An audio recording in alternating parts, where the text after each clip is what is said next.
Hi guys, welcome to Hardware Info channel. Today I have Samsung Galaxy A30S and I want to show you how to manage your Google passwords on this device.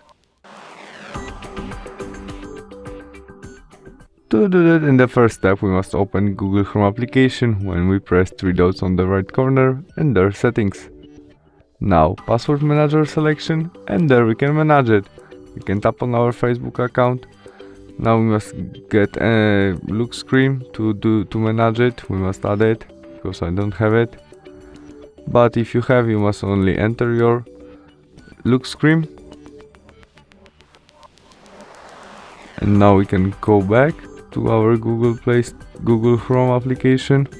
Tap on it and now we must enter look screen to enter our Google account passwords, and there we can copy our email by this icon, copy our password by this, or after we press this ice icon our smartphone shows us password to which remember.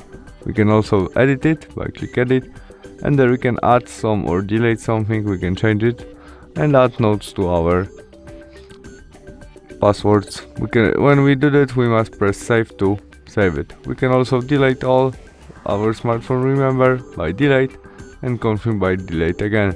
That's all. Thanks for watching. Bye.